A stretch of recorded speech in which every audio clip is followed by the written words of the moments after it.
Our first 100 series continues episode 3 of Steven Universe, Cheeseburger Backpack. Now, Cheeseburger Backpack is when the show actually begins to pick up.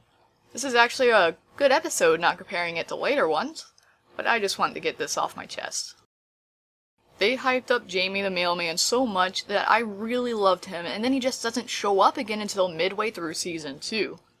I'm guessing they planned to use Jamie as a reoccurring, but then discovered they didn't develop him enough, because when he shows up again in Love Letters, he has a completely different personality, only to revert back to his original personality in historical friction. Alright, that little rant is over. This had a pretty simple plot that I guessed as soon as it started, but I ended up guessing wrong. Normally in this plot, character messes up constantly, but gets the job done with no real harm in the end. This actually breaks away from that in that Steven actually does end up distracted enough to cause a serious, unredeemable failure of the mission.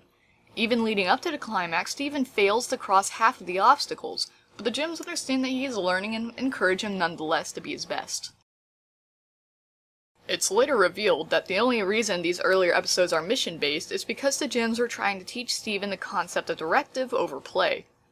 Once Steven begins to realize the serious consequences of his actions, the episodes switch to being plot-driven rather than character-driven. That won't be for a good while, though.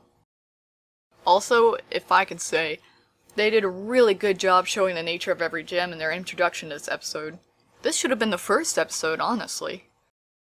As far as mood, the cold color scheme, the sharpness of the imagery, and Pearl's strategic nature really establish that this area is of cultural significance.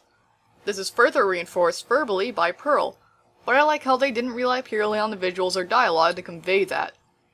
I felt a real connection to the place because both Pearl and I understood the walls had many stories to tell. I honestly flinched when Pearl destroyed a statue by accident. Place it'll restore all of this to its former glory. Who's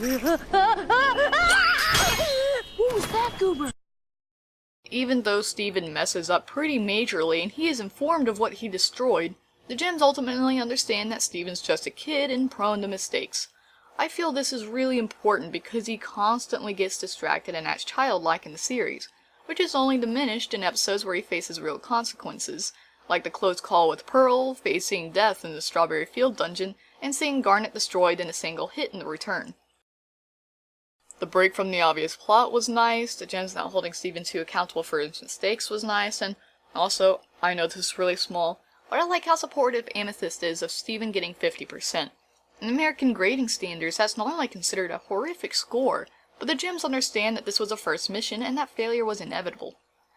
Thank you for tuning in. This has been a TechHeart review.